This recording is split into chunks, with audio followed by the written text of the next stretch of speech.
if I want to be a creative director and I want to send messages for people from that region, I have to understand the people from that region, right? So it's not about the product, it's about the people. Hi everyone, welcome to The Corner. My name's Sarina, I'm the executive producer here at Four-Bank Corners. Today we have award-winning creative director Rod Henriques with us. Thank you so much for joining. Thank you for having me. Yeah. Hi everyone. Awesome. We also have our other special guests here, Toby and Mooney. Lovely. And one for you, Lovely. one for me. They're just Love dogs. Be chilling with us today. All right, but none of that. Well, cool. So you're an executive creative director. Tell me about that journey. Did you wake up one day and were like, I'm going to be a CD? Like what? Actually, it was not quite like that. I wanted to be a writer or work for script writing in the Hollywood industry. That was my big dream when I was young. And then I went to, journalism university. And after 1 year, I felt that only writing was not enough. I was also a visual guy. And I wanted to, work with something that was also visually striking and telling a story through images and photos and, more than just words. And I said, yeah, maybe I need to stop journalism and start doing something different. And then that's when I wanted to work with cinema. And then I went to UCLA, to try to to work in the industry.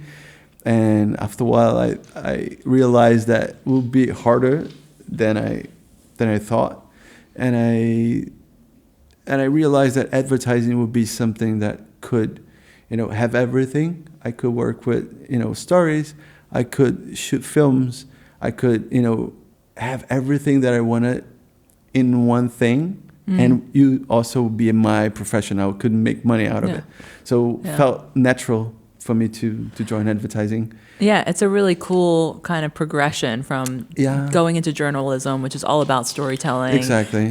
But a little bit more, I would say, intense, right? Real world news, that kind of thing. And whereas the creative industry, yes, you are a storyteller, but with a spin, right? With a spin, exactly. And there's much more probably freedom and hopefully some good laughter that comes with the job at times. Exactly, right? because I think journalism also, it depends where you work, but it also comes with this, heavy, necessity of, dealing with not so cool facts sometimes, though you have to deal with the real deal. Like sometimes it's like dirt and sometimes it's sad.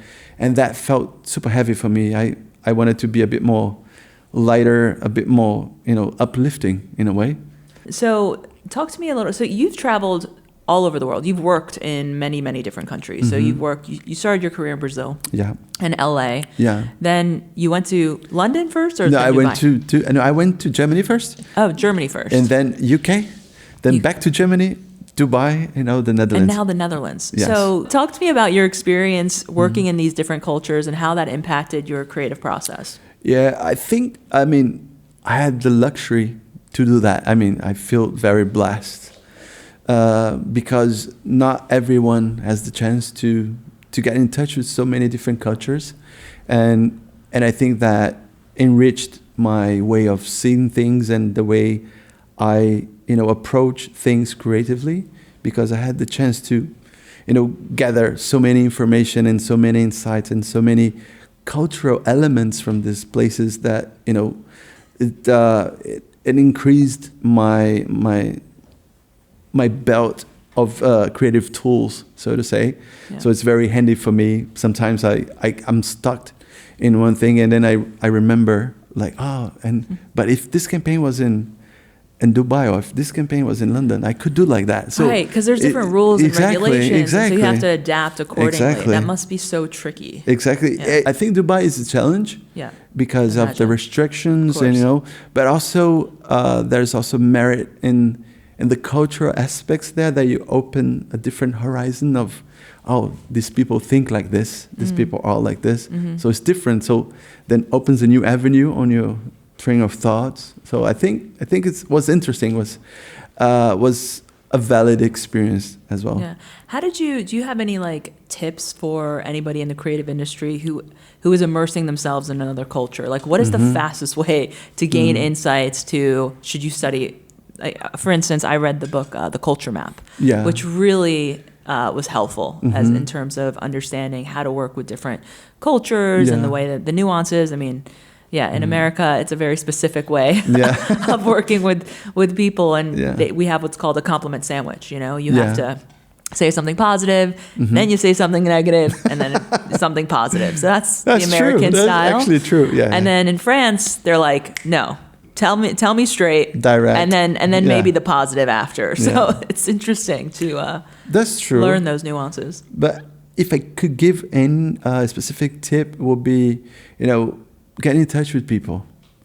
You know, make some friends, date people, go to restaurants, eat local food, watch local TV, you know, try to be a local, try to blend with locals.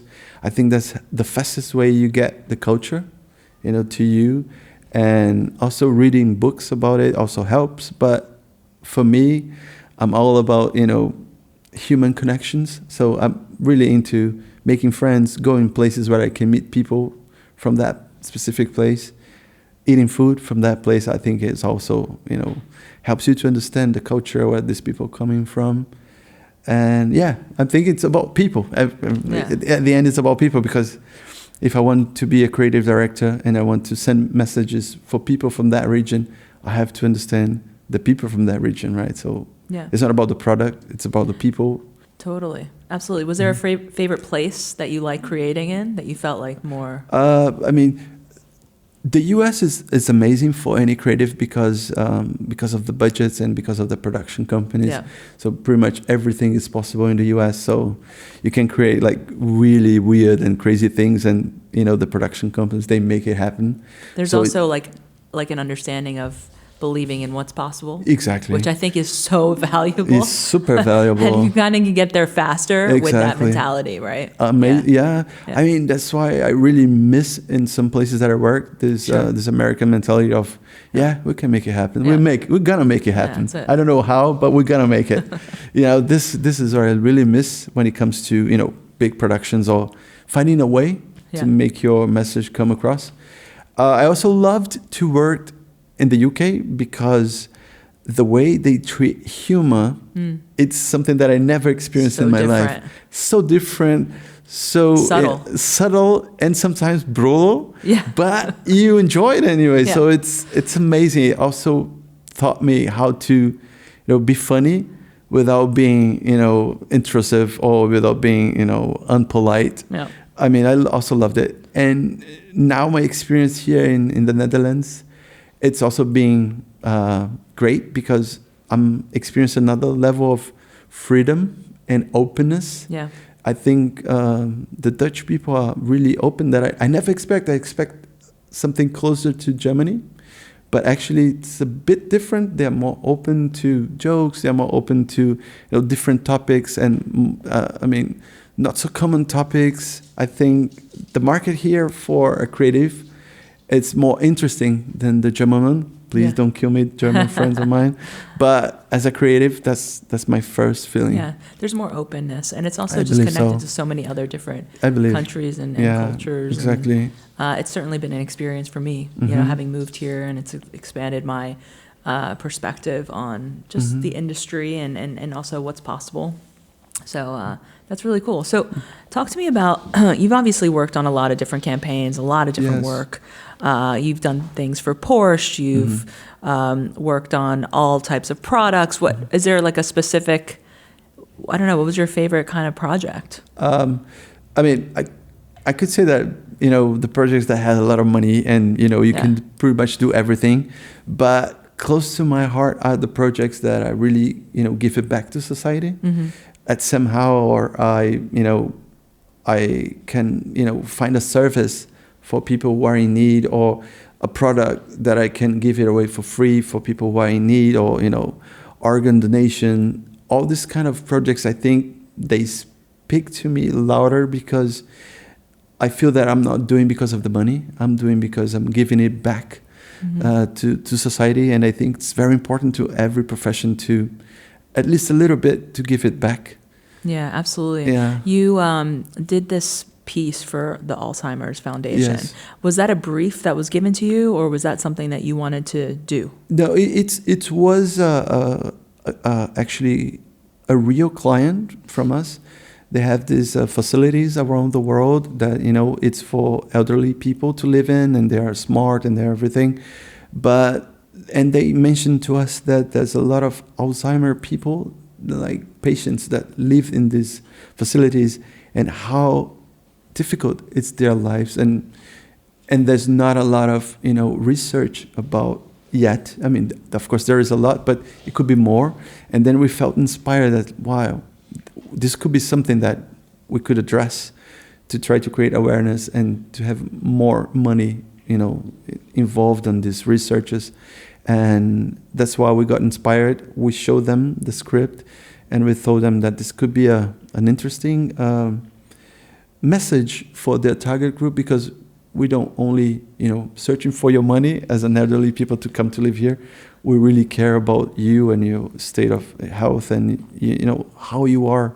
So that's why the client got interested in producing this piece as well. Yeah. And we all got really excited about it. It was incredible. I mean, having watched it, it felt like I was in the mind, right, of somebody with Alzheimer's. And wow, it's powerful. So can we talk a little bit about the creative process with that? Because there wasn't a lot of script writing, but it was really about a feeling. And it was about being in the mind of somebody who is suffering with this horrific disease. I mean, it is horrific. You don't recognize the people that you love. You just struggle with basic life practices, and just forgetting. It's horrifying. So it is. Yeah. And it's close to me. Actually, I have to give credit to my creative team who came up with an insight, like Marcus. So they called the Marcus because it's Marcus and Marcus. So they came up with the insight. But this topic was closer to me because my grandfather suffered from Alzheimer's. So I was really close. My grandmother did as well. Yeah. It's horrible. Yeah. I really felt, wow, this is so touchy for me.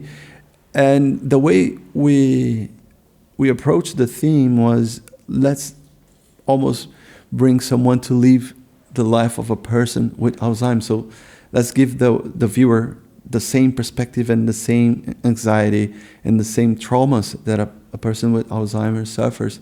So that was the way we approached the theme and how we kind of script write the story. Yeah. And we also gave freedom to the director to come up with ideas of angles and how could we, include scenes that will make people, feel on the shoes of the same person with Alzheimer's. Yeah, the shaky camera movement. Shaky camera, wow. Yeah. weird transitions, and this lack of memory kind of thing. I think that helped the film to become like a touchy piece for people for the people who watch it. Yeah, and a huge success too. It won a lot of awards. It was, yeah. Were you all surprised by how many I think real stories and the stories that are close to people, they are the ones who get more awarded impact as well. So we had the not the luck, but we are so glad to be Grand Prix winners at the New York Festival on film craft. So congratulations! It's amazing. It was a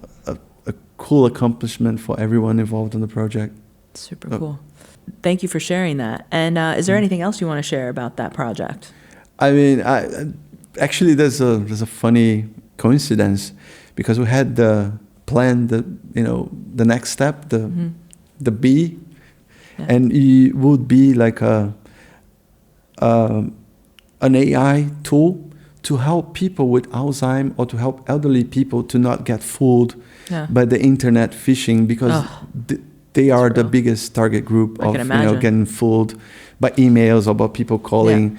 And we wanted to create this bot, the AI bot, teaching them or a way of sending to the bot a message, and then we could analyze and tell if it was real or not. Yeah. So to protect them. But then another agency just did something very similar in the UK, which is like also cool because it's already something for them.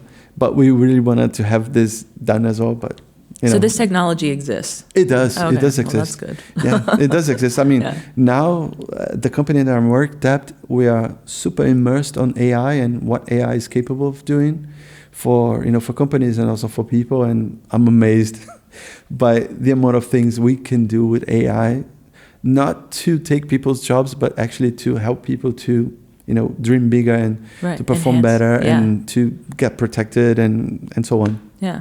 So now that we're on the topic of AI, All right. how do you feel about it overall? In the beginning, I had mixed feelings. I mean, I'm a tech guy. I'm a nerdy dude as well. So that's why I'm in my comfort zone with that, because it's about storytelling. It's also about tech. It's a 50-50 company. Sure. And in the beginning, I had mixed feelings like, oh man, this technology can harm us as humans and can take all our jobs. But I think we need, of course, legislations and we need restrictions. But I think it's an amazing tool for us to grow as a race. To co-create with. Yeah. And also to research about diseases, to find different ways of approaching things in seconds, to help the creative industry to grow bigger, to help the film industry to be cheaper, and so on. Yeah. But as long as we don't, just use AI and forget about the humans, I think it needs to have a collaboration. But I think AI can be human-centric as well. So this is my take on AI. Yeah, cool. Yeah. And do you find that you're working with it a lot more often? Yeah, basically every day. Yeah. So on the advertising industry, I think AI is like one fundamental tool nowadays for everything. Mm-hmm. So it makes our lives much effective as a creative, not only as a creative, but as an advertiser in a whole. So even as a planner or as a account manager, AI helps you in so many levels that it's incredible. Yeah, that's cool. So it certainly helps agencies become more efficient. But in another hand, of course, our team's gonna become thinner and smaller, because AI can not replace but can do so many things that we don't need a big amount of people to do it. Mm-hmm. We still need a lot of people to work together with AI. Yes. But this also is gonna allow the teams to be smaller. But in another way, you can also allow a creative to work alone from home. The creative doesn't need an agency anymore. He can be an agency with AI. Mm-hmm. So it also opens a different avenue for creatives. Yeah. Not only creatives, for artists, for everyone. It equalizes the playing field tremendously. Exactly. Yeah. Well, let's talk about, so the industry has changed dramatically in even 10 years, right? Crazy. From your experience, can you tell us about what you've seen and how it's changed, how the industry has changed? Like even, let's start at 2009 to now, for instance. I think two things, I can feel it, that two things changed drastically. First, speed. Yes. So speed, we have to deliver much faster. And another thing that changed, unfortunately, was budgets. So we have much less money to produce basically more assets, because now we have much more channels to address our target groups. So many more channels. Yeah. My goodness. Yeah, crazy. And then we have to address all these channels with less money and less time. So we need tools to help us, automation tools. So that's why I'm saying that AI, it's a super handy tool for us to do that, because we can be efficient and we can be, addressing all these touch points and all these funnels without, needing this huge amount of budget that it's just not there anymore. And another thing that I think it changed is the fact that people are getting used to unpolished quality of advertising or, creative messages. They don't need to be super polished like 10 years ago. Right. It was all about the craft. Yeah, it's all about, exactly. And now it's all about the story. Yeah. Because people got used to influencers, and you have to be as natural as possible to the environment where people are getting in touch with your message. Right. And I recently saw research from TikTok that they show the engagement of people getting higher when the advertising is not polished. It's almost like as a product from an influencer. So it's like a commercial from an influencer. You can barely see the product, but you get hooked by the by the history and by the by the content. And when they see something polished, they directly say that is an advertisement, and they just skipped, because I think nowadays a brand is either beloved by the consumer or noise. So interesting. Yeah, you get it as noise, and I don't need that. No. So that's another thing that changed. You have to be closer to your consumer. I think the brands who try to address 1 million things at the same time, they are losing. Yes, and they want to be everything. Yeah, so then you become vanilla. Yeah, it's exactly. just vanilla. Yeah. I think brands who are winning on social media are brands who are like really being true to their causes and to their products and whatever they do. Right. Because, I mean, if you can really check the data that, for example, Gen Zs, 88% of Gen Zs, they don't believe in green washing from any brands because they are skeptical. They see that you're lying.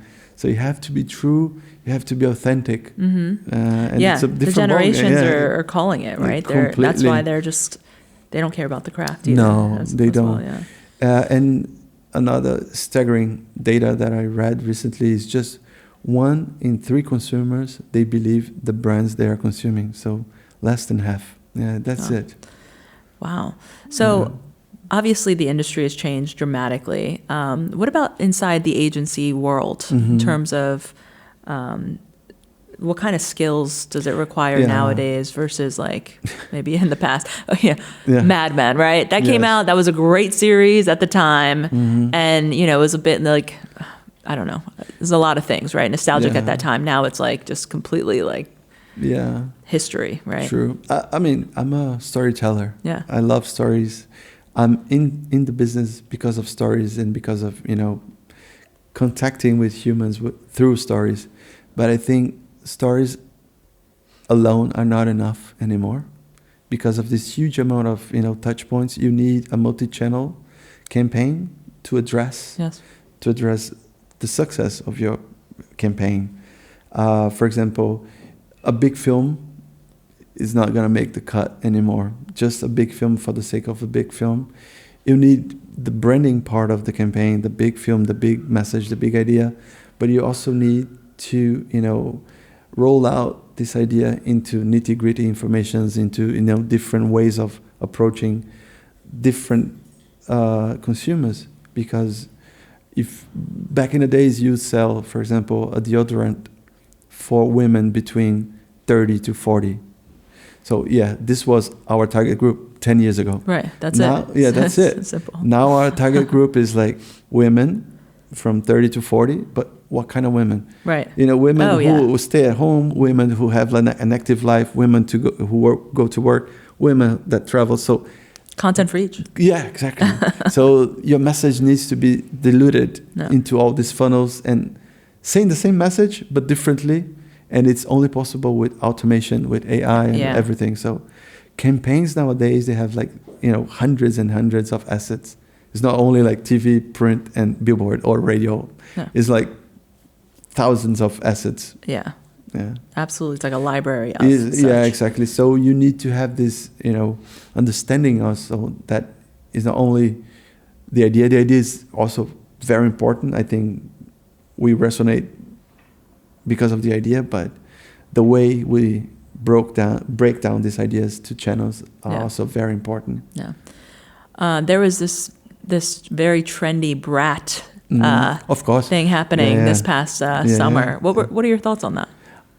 Exactly. I mean, social media is so powerful nowadays, and social media dictates what advertising is doing. Yeah, it's informing it. Exactly. Such a crazy flop, right? It is completely, because back in the days it used to be the other way around. Of course. Now, is the other. Actually, I think I don't know if it started with Charlie XCX, but she had like a big impact on that as well. I think you might be right about that. Yeah, I mean, the album was like all over the place, and she's very active and she's on social media. And I think it's the right moment also for women to feel empowered and, to feel like, I want to do whatever I want to do. I don't care, which is right. And I think this brat thing happen in a really cool way. I mean, I love when the inspiration comes from the people to the people, not from advertisements to the people. Right? Yeah, I think it's brilliant when it comes through the people because it feels genuine. Totally. And then people relate to it because it's genuine, right?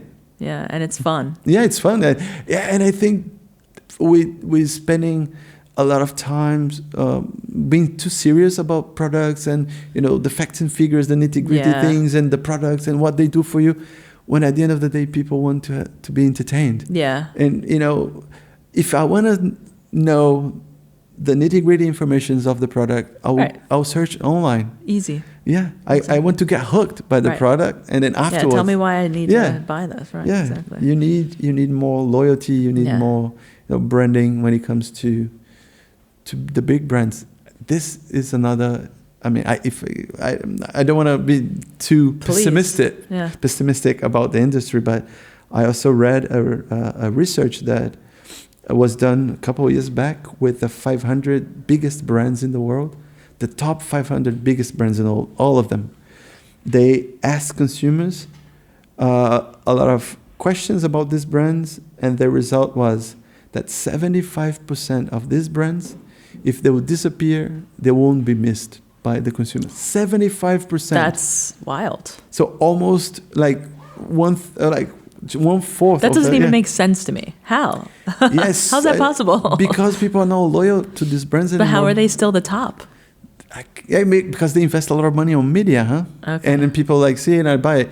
But if another brand comes in cheaper, probably I'll choose the other brand. And if this brand goes, goes away, I'll choose another one. It's going to be really interesting to see what happens in the next decade, for sure. Everything feels so disposable, and so I can switch. I don't care. Right. I remember growing up. Apple was always like the thing. And getting the Apple box and the sound. It was like an experience, and now it's like it's funny how things have changed, and I wonder if generations also feel the same, like younger generations. I believe they do, but that's a funny thing about Apple, because also Duke University, they also conduct a research where they exposed two groups of people, like 50 people, to an Apple logo and to an IBM logo. Okay. So different groups. Yep.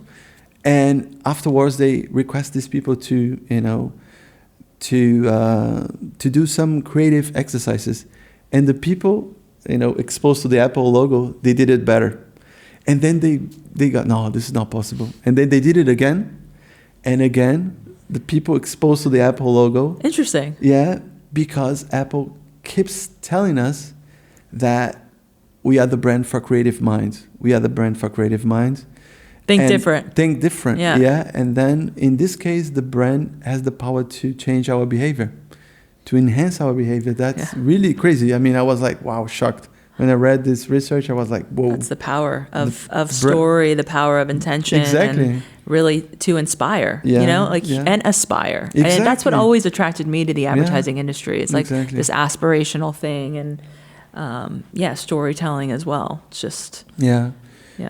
But unfortunately, nowadays people think, the majority of people think that advertising is not as good as it was before, because... Well, it's changed a lot. It did. It did change. Yeah. And also the way in which it was done felt like so intense. Like everything was just, like people crying, to come up with an idea.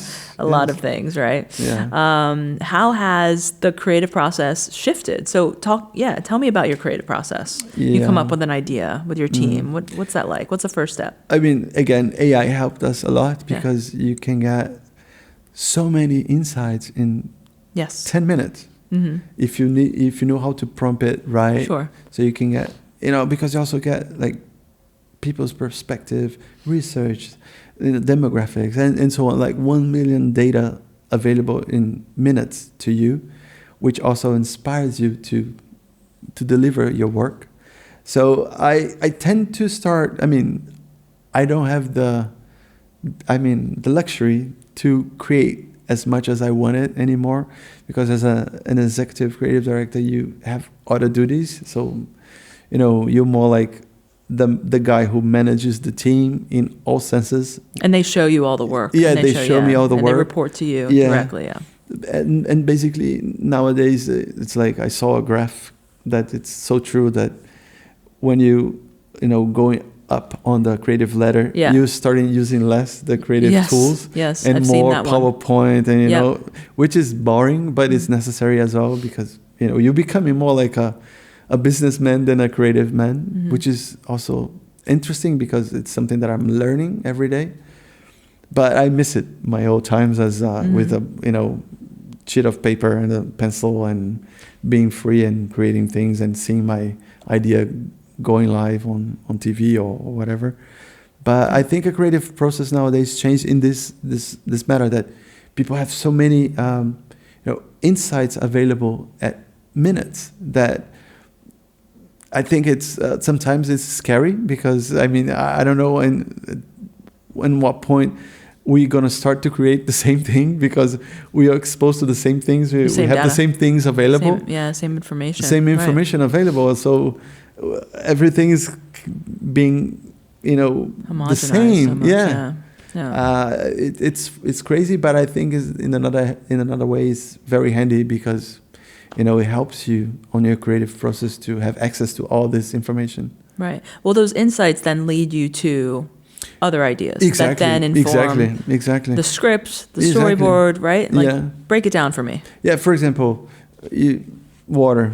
I need to create a water campaign for the Netherlands. And you prompt it, how the Netherlands see water or what water has how water has an impact in the lives of Dutch people. And then the AI was starting to feeding you with so many information that here, and then you save it, and here you save it, and then you think about an idea out of this insight, yes, which is like grounded on the true information. But you have to be careful that it's not like because AI, is not 100% accurate. No. So you have to double check, always double check if yeah. the information is true.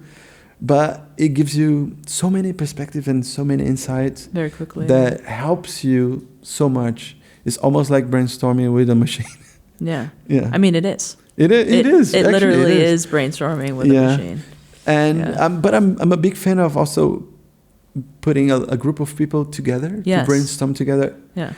How many people would you brainstorm with? I mean, I like eight sets of two. Oh, 8 sets of two. Yeah, okay, yeah. I was like, okay.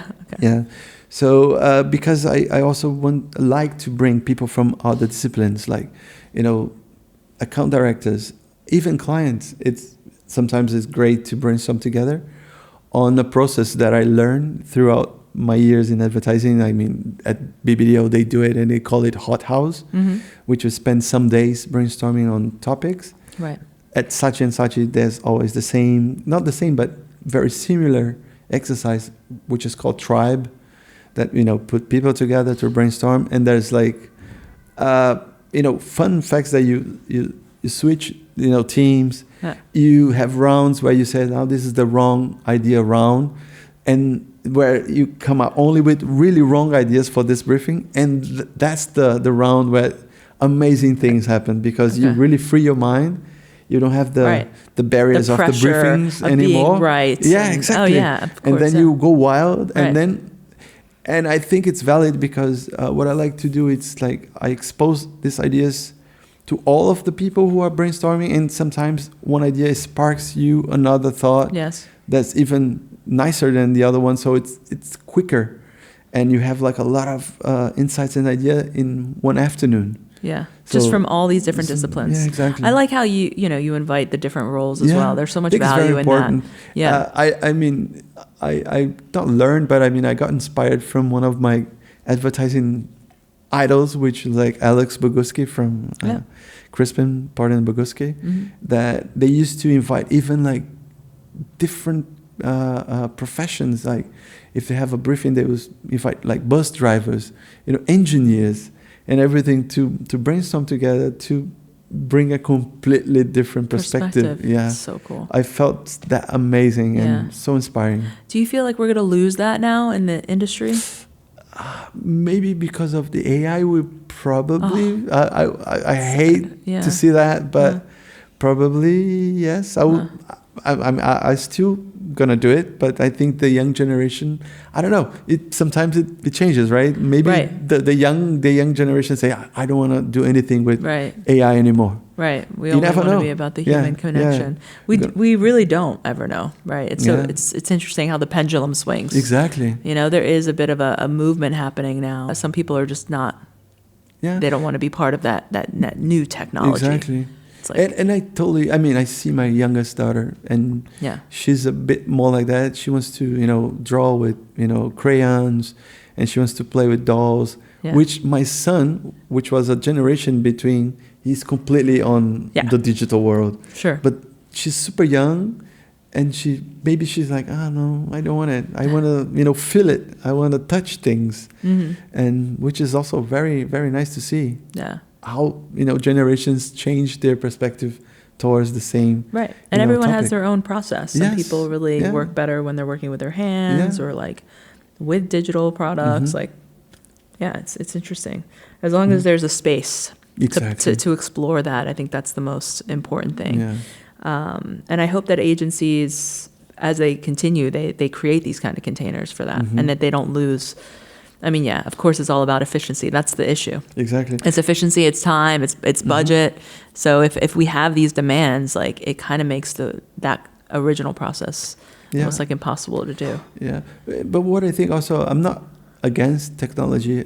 Actually, the other way around. I think technology is what making us, evolve as a Yes. race. If we keep our sense, story, our sense of humanity. Yeah, exactly. Yeah. We need that.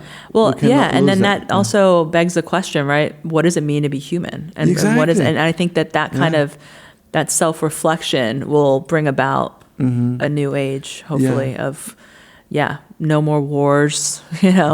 Really just like getting down to basics. Exactly. And that would What be it is, yeah. the ideal world, right? I mean, everybody get together. Interesting. Do you think that AI will help us reach that? I mean, it could, because we're gonna all be exposed to the same things. I mean, maybe AI can teach us of how to be one finally, because AI is one. I don't know. It's a bit utopical, but you never know what a technology that has no, greed, or it just thinks about efficiency all the time. Just objective. Yeah, it's about Yeah. the long run objective is to be connected as a race, because we can have more responsibility towards the planet.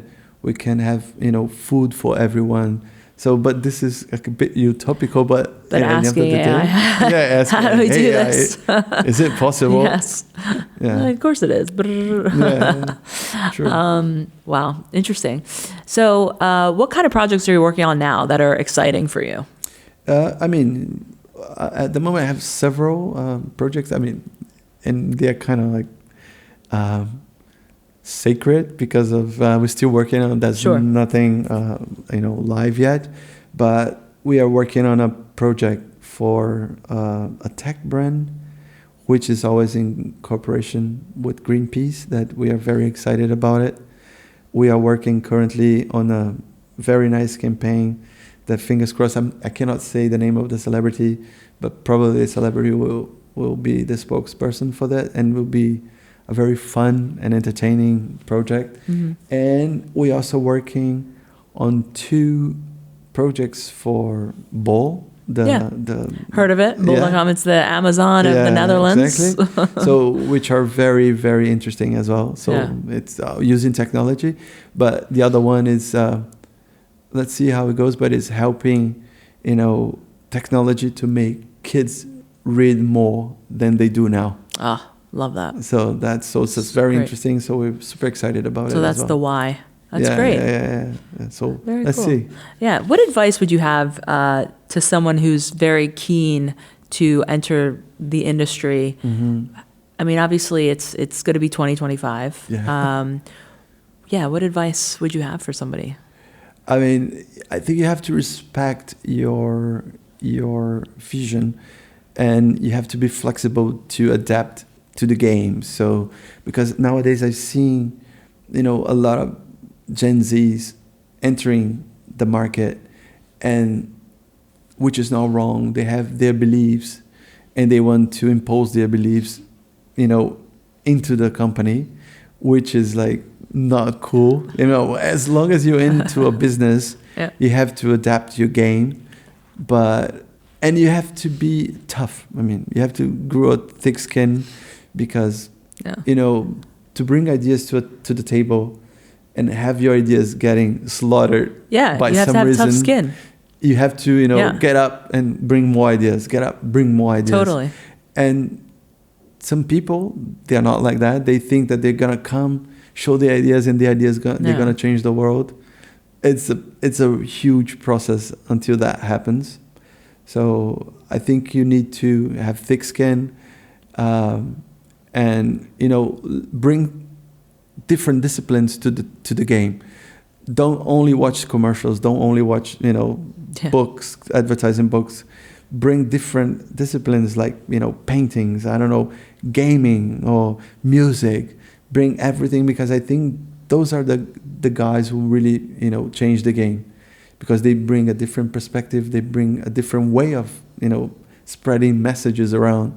So I would totally recommend you who wants to join advertising to bring your side expertise to the game. It's so different, because I remember early on, right? It was really about niching yourself and being very specific. And I always struggled with that, because I'm like, art director, creative, it's so broad. Yeah. Why are we limiting? It has to be so focused and niche. And I just remember these conversations with agencies, and I was like, now it's changed to a completely different. It's the opposite. So it's the opposite. Now you need to understand about art. You need to understand about technology. You need to edit films.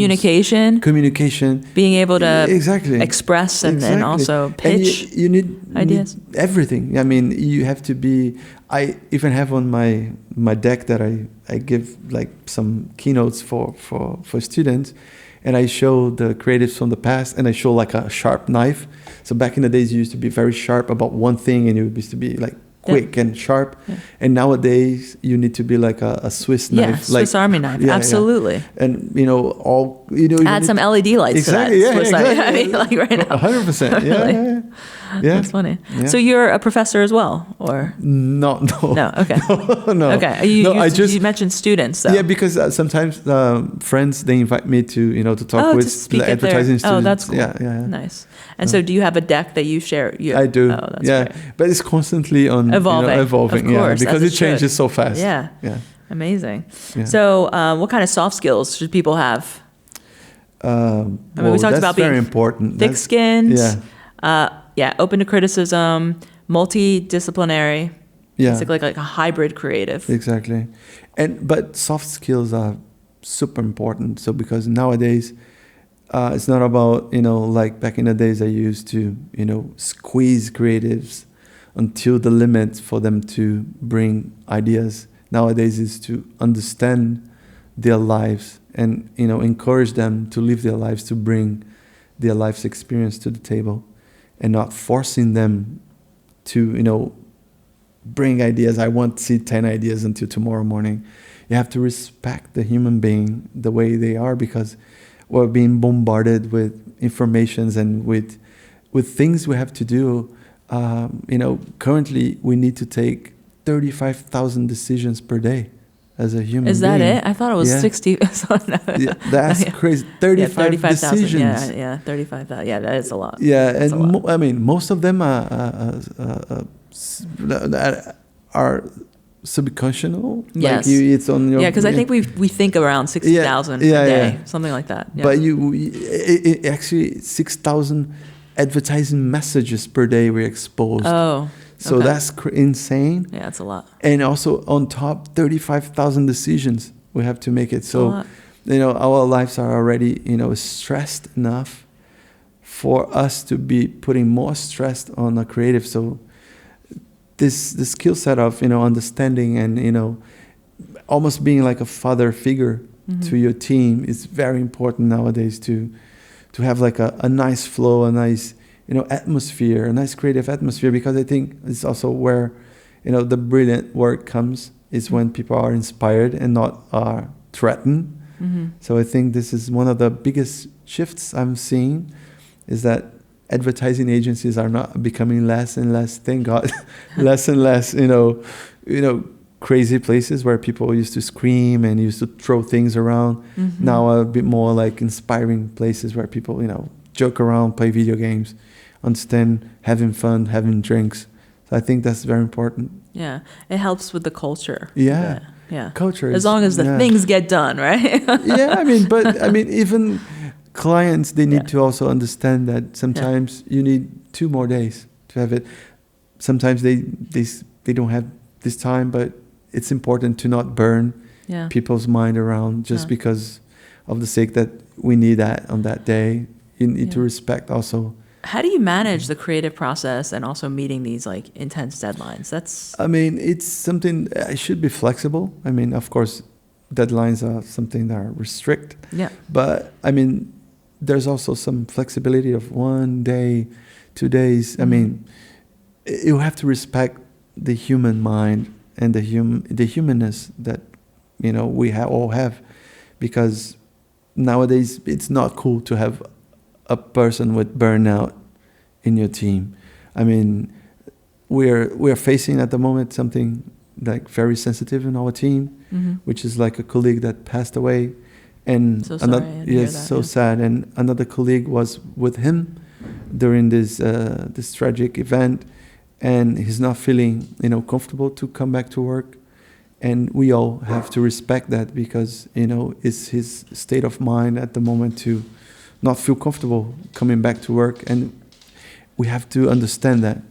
Back in the days, probably he would be forced to come back to work, but nowadays, thank God, we have this notion of he's a human being. Yeah, processing, he's not a machine. Tragedy. So he needs some healing. Yeah. So let it be. I wonder if that's something that's happening more in the States, because I know that is definitely something that's prioritized in Europe and the Netherlands, which is it's good to hear, especially when it comes to getting fired or what have you. I find it so intense in America when somebody is let go, somebody who's been at a company for years, and then oftentimes a security guard will come to the desk, help them with their stuff, pack it up, and it's like, then you don't see them, or you send them a text like, that was just, it just blew my mind how that would happen. Yeah, I've seen it happen. I remember in America, a friend of mine came to work. He tried to access his computer and his password was not working. And then I was like, oh, there's something wrong. And then he talked with HR, and then he was fired, and he couldn't even get his files. So it was gone. That's just gone. Intense. Yeah. It's a complicated topic, because also if you let people lose as well, so if you lose the ambition, is also very complicated. Of course, you need to have some kind of responsibility incentive as well. Incentive, and you as a professional, you have to be responsible. 100%. Yeah. I have a job to do. I will do it. It's not because I won't get fired. I just go home. And I don't agree. I don't align fully with that either, because there has to be a middle ground. I feel like in the States it's extreme. It's just like, true. You don't even get a week notice. It's like that day, done. Yeah. Lost a bunch of accounts. See ya. Good luck. Yeah. True. Psh, little kick in the boot. True. Here it's like a month. But sometimes you have to agree to be fired. Yeah. If you have a contract. Exactly. Which in Germany, it's even more extreme. Interesting. In Germany, it's even more extreme. After your probation period, you can't get fired. Wow. You can't. Just if you lose business and you prove that you're not able to pay the salary, then you can fire people. Wild. If not, you cannot fire people at all. Very interesting. Yeah, and if you're part of the council, like of the union. Oh, forget it. Yeah, you have like 4, or if I'm not wrong, it's like 3 or 4 years. In Germany. So you're there. I have to respect the laws of the country, but I don't fully agree, because I think it slows the Well, absolutely, because there is this sense of, I think creativity can come from pressure or this need to deliver, this need to like, all right, Yeah. that's, I mean, it can be, sometimes I fall into that process where it's like I thrive on the pressure of, okay, there's 24 hours, let's go. Yeah. What can we do? Yeah. You know, full on focus. But if there's this, no consequences, no. I mean, as a business owner, I absolutely feel the consequences of all of the decisions that I make. Yeah. So there is the constant reminder and that pressure, if you will. Yeah. 100%, because we are not artists, right? We are getting paid to solve a business problem from a client. Exactly. And we need to do that. Yes. So this is very important to get it clear. So we are getting paid to solve a business problem from a client.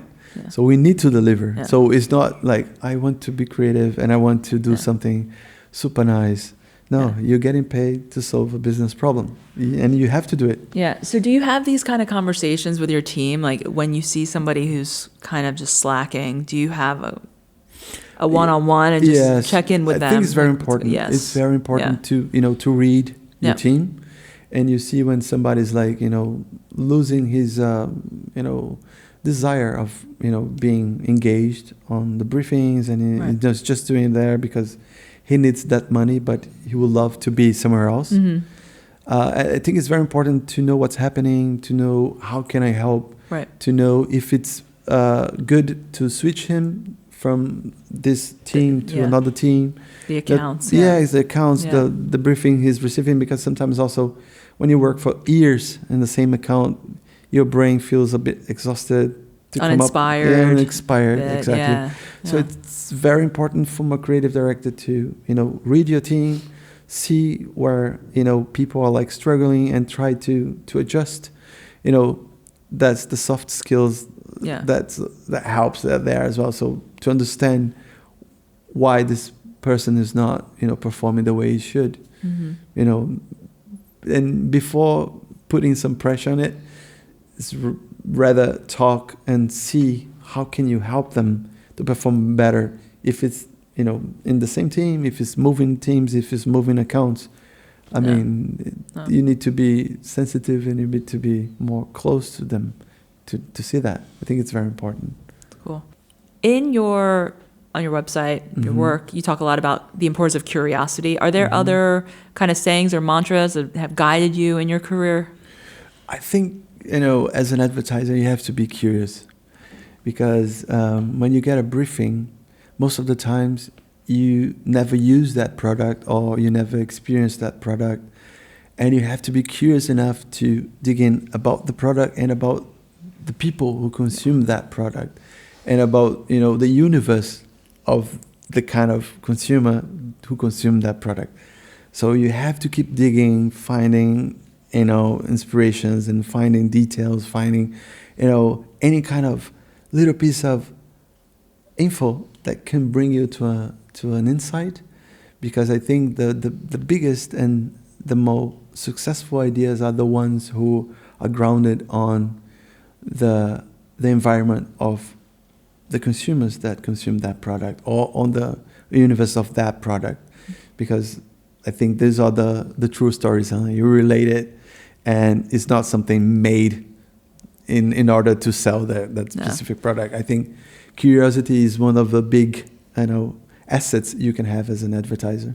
So by fostering that, would you say that you just focus on a lot of questions? Constantly. Exactly. Okay. All the time. Yeah. All the time. And also be curious about themes, be curious about books, be curious about things that draw your attention, exactly. And why, right? Artists and so on. Nice. And so what do you think, Rod, separates a good creative from a great one?